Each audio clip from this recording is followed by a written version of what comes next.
ಎಲ್ರಿಗೂ ನಮಸ್ಕಾರ. ಮೊದಲನೇದಾಗಿ ಒಂದು ಚಿಕ್ಕ ಕ್ಲಾರಿಫಿಕೇಶನ್ ಕೊಟ್ಬಿಡ್ತೀನಿ. ಇವನೇನು ಸಿನಿಮಾ ಚೆನ್ನಾಗಾಯ್ತು ಅಂದ ತಕ್ಷಣ ಕನ್ನಡ ಕೈಲಿ ಹಾಕೊಂಡು ಫುಲ್ ಪೋಸ್ ಕೊಟ್ಕೊಂಡು ಕೂತಿಯೇನೆ ಅಂತಲ್ಲ. ನಾನು ಬೆಳಗ್ಗೆ 6 ಗಂಟೆ ತನಕ ಮಹಾನಟಿ ಶೂಟಿಂಗ್ ಅಲ್ಲಿ ಇದ್ದೆ. ನನಗೆ ಲೈಟ್ಸ್ ಅವಾಗಿಂದ ಬರ್ನ್ ಆಗ್ತಾ ಇತ್ತು. ಆದಷ್ಟು ಟ್ರೈ ಮಾಡಿದೆ ಸ್ಟಾರ್ಟಿಂಗ್ ಅಲ್ಲಿ, ಆಗ್ಲಿಲ್ಲ. ಅದಕ್ಕೆ ಗ್ಲಾಸ್ ಹಾಕೊಂಡು ಕೂತಿದ್ದೀನಿ ಅಷ್ಟೇ. ಇಲ್ಲಾಂದ್ರೆ ಇಷ್ಟೆಲ್ಲ ಬಿಲ್ಡಪ್ ನನಗೆ ತಗೊಳಲ್ಲ. ಏಳುಮಲೆ ಇವತ್ತು ಇಷ್ಟೊಂದು ಅಪ್ರಿಸಿಯೇಷನ್, ಇಷ್ಟೊಂದು ಅದಕ್ಕೊಂದು ಪಾಸಿಟಿವ್ ಟಾಕ್ ಬರೋದಕ್ಕೆ ಎಲ್ಲರಿಗೂ ನಾನು ಥ್ಯಾಂಕ್ಸ್ ಹೇಳ್ತೀನಿ. ಅದು ಟೀಮ್ ಇಂದ ಹಿಡಿದು, ಮೀಡಿಯಾ ಇಂದ ಹಿಡಿದು ನಮ್ಮ ಪ್ರೇಕ್ಷಕರ ತನಕ. ಈ ಸಿನಿಮಾ ಮಾಡಬೇಕು ಅಂತಂದಾಗ ನಾನು ನಂಬಿದ್ದು ಎರಡೇ. ಒಂದು ಈ ಕಥೆನ, ಇನ್ನೊಂದು ಕನ್ನಡ ಜನರನ್ನ. ಇವರಿಬ್ಬರನ್ನೇ ನಾನು ನಂಬಿದ್ದು. ಇಲ್ಲಿವರೆಗೂ ನಾವು ಮಾಡಿದಂಥ ಸಿನಿಮಾಗಳಲ್ಲಿ ನಾನು ಡೈರೆಕ್ಟ್ ಮಾಡ್ಬೇಕಾದ್ರೆ ನಾನು ಸ್ಟಾರ್ಸ್ ಜೊತೆ ವರ್ಕ್ ಮಾಡಿದ್ದೀನಿ. ಪ್ರೊಡ್ಯೂಸ್ ಮಾಡ್ಬೇಕಾದ್ರೂ ಶರಣ್ ಇದ್ರು ನನಗೆ. ಯಾವಾಗಲೂ ಒಂದು ಸ್ಟ್ರೆಂತ್ ತರ ಇರೋದು. ಫಸ್ಟ್ ಟೈಮ್ ನಾವು ಒಂದು ನ್ಯೂ ಕಮರ್ಸ್ ನ ಇಟ್ಕೊಂಡು ಎಂಟರ್ ಆಗಿದ್ದು. ಅವಾಗ ಕೂಡ ನನಗೆ ಅನ್ಸಿದ್ದು ಒಂದೇನೆ, ಒಳ್ಳೆ ಕತೆ, ಒಳ್ಳೆ ಕಾಂಟೆಂಟ್ ಇತ್ತು ಅಂತಂದ್ರೆ ಕನ್ನಡದಲ್ಲಿ ಖಂಡಿತವಾಗ್ಲೂ ತುಂಬಾ ಚೆನ್ನಾಗಿ ರಿಸೀವ್ ಮಾಡ್ತಾರೆ. ಯಾವತ್ತೂ ಅದನ್ನ ಡಿಸಪಾಯಿಂಟ್ ಮಾಡಿಲ್ಲ ಅಂತ ಅಂದ್ಬಿಟ್ಟು ಇಲ್ಲಿ ಮತ್ತೆ ಅದು ನನಗೆ ಪ್ರೂವ್ ಆಗುತ್ತೆ.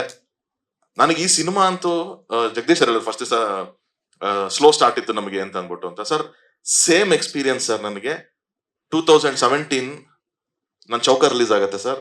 ಸೇಮ್ ನನಗೆ ಅವತ್ತಾದಂತ ಎಕ್ಸ್ಪೀರಿಯನ್ಸ್ ಅದು. ತುಂಬಾ ಸ್ಲೋ ಸ್ಟಾರ್ಟ್. ಅಲ್ಲೂ 4 ಜನ ಹೀರೋಗಳಿದ್ರು. ಬಟ್ ಅವತ್ತಿಗೆ ಅವ್ರ 4 ಜನದ್ದು ಅಷ್ಟು ಪೊಟೆನ್ಶಿಯಲ್ ಆಗಿ ಒಂದು ಕೆರಿಯರ್ ಇರ್ಲಿಲ್ಲ ಅವ್ರಿಗೆ. ಪಾಪ ದೇವರ್ also in a very low phase, 4 ಜನ ಹೀರೋಗಳದನ್ನು. ಸೊ ಎಲ್ಲ ಆ ತರದೊಂದು ಟೈಮಲ್ಲೇ ಶುರುವಾಗಿದ್ದು ಚೌಕ. ಫ್ರೈಡೇ ಎಲ್ಲಾ ಕಡೆನೂ ತುಂಬಾ ಸ್ಮಾಲ್ ಓಪನಿಂಗ್ ಆಗಿದೆ ಇದು ಅನ್ನೋ ತರನೇ ಇತ್ತು.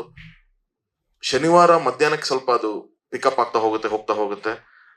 ಭಾನುವಾರ ಬೆಳಗ್ಗೆಗೆ ನಾನು ಫಸ್ಟ್ ಒಂದು ಗಾಯತ್ರಿ ಥಿಯೇಟರ್ ಅಲ್ಲಿ ಹೌಸ್ಫುಲ್ ಬೋರ್ಡ್ ಅಂತ ಮಾರ್ನಿಂಗ್ ಶೋ ಬಂತು ಅಂತ ನನಗೆ. ಇದು ಗಾಯತ್ರಿ ಥಿಯೇಟರ್ ನಲ್ಲಿ ಫಸ್ಟ್ ಹೌಸ್ಫುಲ್ ಬೋರ್ಡ್ ಬರುತ್ತೆ ನನಗೆ. ಯೋಗಿ ಬೈ ಅವರು ಚಿನ್ನ ಫಸ್ಟ್ ಹೌಸ್ಫುಲ್ ಬೋರ್ಡ್ ಕಣೋ ಗಾಯತ್ರಿ ಥಿಯೇಟರ್ ಅಂತ ಹೇಳ್ತಾರೆ. ನನಗೆ ಅಲ್ಲಿ ಸ್ವಲ್ಪ ಒಂದು ಖುಷಿ ಆಗುತ್ತೆ. ಅಲ್ಲಿಂದ ಅವತ್ತಿನ ಟೈಮ್ ಥಿಯೇಟರ್ ಸೆಟಪ್ ಗೆ ನಮಗೆ ಒಂದು ಭಾನುವಾರಕ್ಕೆ ಒಂದು 70 ಕಡೆ ಹೌಸ್ಫುಲ್ ಬೋರ್ಡ್ ಬೀಳುತ್ತೆ. ಅಲ್ಲಿಂದ ಶುರುವಾಗಿದ್ದ ರನ್ನು ಆ ಸಿನಿಮಾ 125 ದಿನಗಳ ಕಾಲ ಅದೇ ತರದ ಒಂದು ಎನರ್ಜಿನಲ್ಲಿ, ಅದೇ ತರದ ಒಂದು ಪಾಸಿಟಿವಿಟಿನಲ್ಲಿ ಯಾವತ್ತು ಡ್ರಾಪ್ ಆಗದೆ ಒಂದು ಸ್ಟಡಿಯಾಗಿ ಒಂದು ಸಿನಿಮಾ ಹೋಯ್ತು. ಅದೇ ಸೇಮ್ ಎಕ್ಸ್ಪೀರಿಯನ್ಸ್ ನನಗೆ ಇಲ್ಲೂ ಆಗಿದ್ದು. ನನಗೆ ಶೋ ಟು ಶೋ ಅದು ಇನ್ಕ್ರೀಸ್ ಆಗ್ತಾ ಒಂದು ರೇಂಜ್ಗೆ ಆಗೋಯ್ತು ನನಗೆ. ನಮ್ಮ ಗುರು ಶಿಷ್ಯರು ನಾನು ಜಡೇಶ್ ಮಾಡಿದಾಗ್ಲೂ ನಮ್ಗೆ ಒಳ್ಳೆ ರಿವ್ಯೂಸ್ ಬಂದಿದೆ. ನಾನು ಚೌಕ ಮಾಡಿದಾಗ, ನಾವು ಯಾವ ಸಿನಿಮಾ ಮಾಡಿದಾಗ್ಲೂ ಚೆನ್ನಾಗಿದೆ ಅಂತ ಅಪ್ರಿಸಿಯೇಷನ್ ಬಂದಿದೆ ನಮಗೆ. ಬಟ್ ಈ ಸಿನಿಮಾಗೆ ಬಂದಂತ ಒಂದು ಅಪ್ರಿಸಿಯೇಷನ್, ಈ ಸಿನಿಮಾಗಳಿಗೆ ಬಂದಂತ ಒಂದು ರಿವ್ಯೂಸ್, ರೈಟ್ ಅಪ್ಸ್ ಒಂದೊಂದು ಪೇಜ್ ಗಟ್ಲೆ ಬರ್ದಿದ್ದಾರೆ ಸೋಷಿಯಲ್ ಮೀಡಿಯಾಗಳಲ್ಲಿ. ಯಾರು ಅಂತಾನೆ ಗೊತ್ತಿರಲ್ಲ ನಮಗೆ.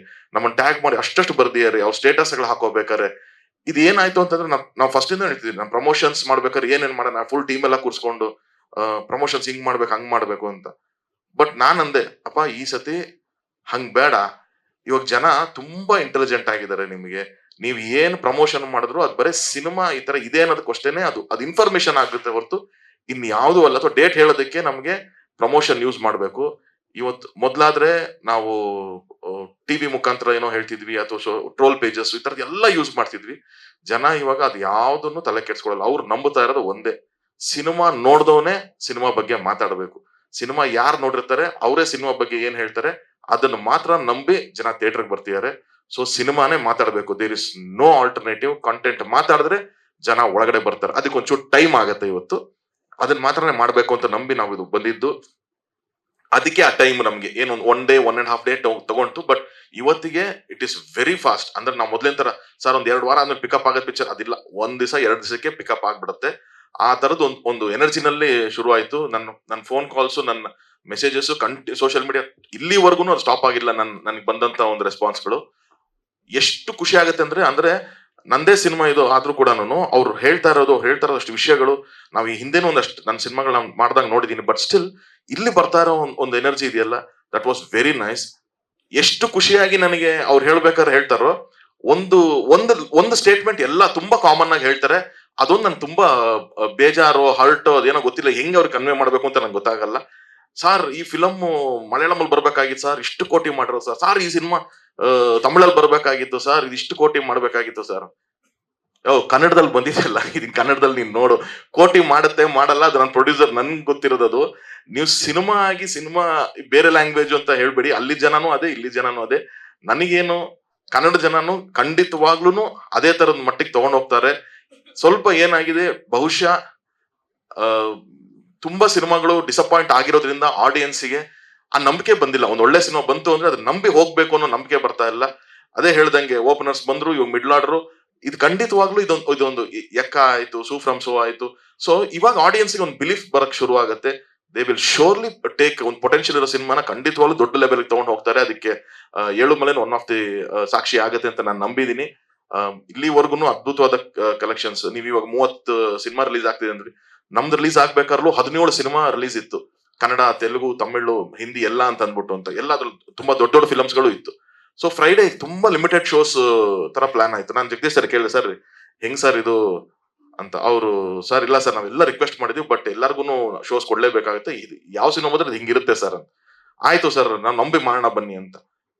ಶುಕ್ರವಾರ, ಶನಿವಾರ, ಭಾನುವಾರ, ನೀವು ನಂಬಲ್ಲ, ಸೋಮವಾರಕ್ಕೆ ಇನ್ನ ಶೋಸ್ ಇನ್ಕ್ರೀಸ್ ಆಗಿದೆ. ನಮ್ಗೆ ಎಲ್ಲ ಮಲ್ಟಿಪ್ಲೆಕ್ಸ್ ಗಳಲ್ಲಿ ಸೋಮವಾರ ಇನ್ಕ್ರೀಸ್ ಆಗಿದೆ. ಸೋಮವಾರ ನಮಗೆ ಸೋಲ್ಡ್ ಔಟ್ ಆಗ್ತಾ ಇದೆ, ಮಂಗಳವಾರ ಸೋಲ್ಡ್ ಔಟ್ ಆಗ್ತಾ ಇದೆ.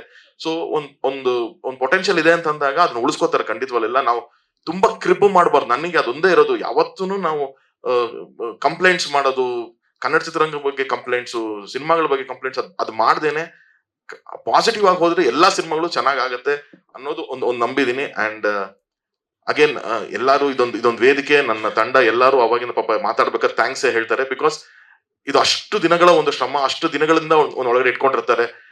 ಅದು ಹಾಗಾಗಿ ಎಲ್ಲರಿಗೂ ಆ ಟೈಮ್ ಕೊಟ್ಟಿದೀವಿ.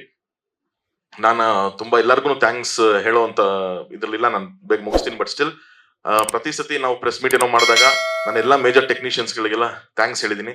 ಆದ್ರೆ ಈ ಸಿನಿಮಾ, ಈ ಪ್ರೊಡಕ್ಷನ್, ನಾನು ಪ್ರೊಡ್ಯೂಸರೇ ಆಗಿದ್ರು ಕೂಡ ಇದು ಹೆಂಗೆ ಅಂತಂದ್ರೆ,